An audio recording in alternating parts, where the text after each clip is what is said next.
देखिए आजकल बहुत एक मुद्दा उठा है मनीषा मर्डर केस का, उसके ऊपर आप क्या कहेंगे?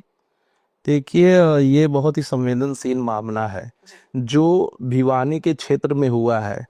और इस केस में जो अभी तक फाइंडिंग आई है उसमें पुलिस की बहुत ही लापरवाही सामने आई है।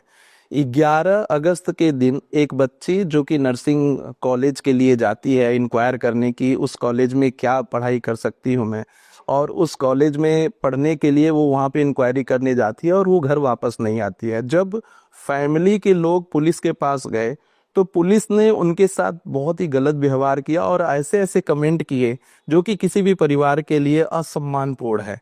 उसके बाद 2 दिन बाद उस बच्ची की बॉडी मिली और उसी क्षेत्र से मिली, जो कि पुलिस का नेग्लिजेंस प्रदर्शित करती है कि पुलिस अगर सही से अगर उस जगह को ढूंढता या उस बच्ची की खोज में लगता तो वो 2 दिन नहीं लगते उसको पाने में। और जब वो बच्ची मिली तो वो डेड मृत अवस्था में थी। तो पहले प्रिलिमिनरी जो इन्वेस्टिगेशन किया गया वो बहुत ही गलत किया गया, उसमें 2 दिन का समय जो लगा वो बहुत गलत था। दूसरी चीज जो सामने आई, जब इनका पोस्टमार्टम के लिए परिवार वालों ने गए तो पोस्टमार्टम में ये कहा गया कि इसने पेस्टिसाइड्स जो है इनहेल कर लिया है और इसकी वजह से इसको सुसाइड का रूप देने लगे। लेकिन परिवार वाले मानने के लिए तैयार नहीं थे कि ये बच्ची जो कि एक शिक्षिका भी है और अभी पढ़ा भी रही है और ये ऐसा कदम तो नहीं उठा सकती।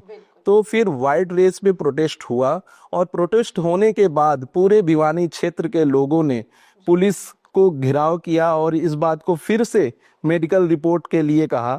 तो फिर उसके बाद पीजीआई रोहतक में इसका मेडिकल हुआ और वहां पे ये पाया गया कि मरने का एक कारण और भी हो सकता है कि उनके गले पे एक तेज धार से निशान है जो कि मर्डर का कारण हो सकता है। और वहां से ये और भी आउटरेज बढ़ा और लोगों के अंदर जो असंवेदना थी कि पुलिस ऐसे कैसे कर रही वो और बढ़ गया।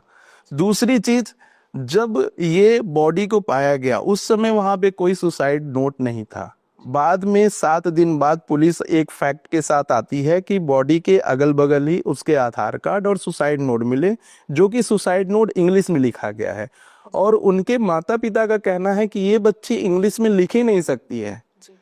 तो जब आप क्रिमिनल जुरिस्प्रूडेंस को देखेंगी तो अगर किसी ने सुसाइड भी किया है तो सेक्शन 174 के अंतर्गत पुलिस को इन्वेस्टिगेशन करना होता है। इन्वेस्टिगेशन करके उस सुसाइड की रिपोर्ट लगानी पड़ती है कि इस सुसाइड के पीछे क्या रीजन रहा होगा। क्या उसको किसी प्यार में धोखा मिला है, या तो कर्ज से डूबा हुआ था, या कोई उकसाक दिया उसको कि तुम सुसाइड कर लो, क्या रीजन रहा होगा सुसाइड के पीछे। तो हमारा क्रिमिनल ज्यूरिस्प्रूडेंस बहुत ही थीन लाइन में ये बताता है कि पुलिस को इंक्वायर करना होगा, इंक्वायर करके रिपोर्ट लगानी होगी। लेकिन इस केस में ऐसा कुछ भी फॉलो नहीं किया गया, जिससे कि परिवारजन और पूरा समाज बहुत आहत है।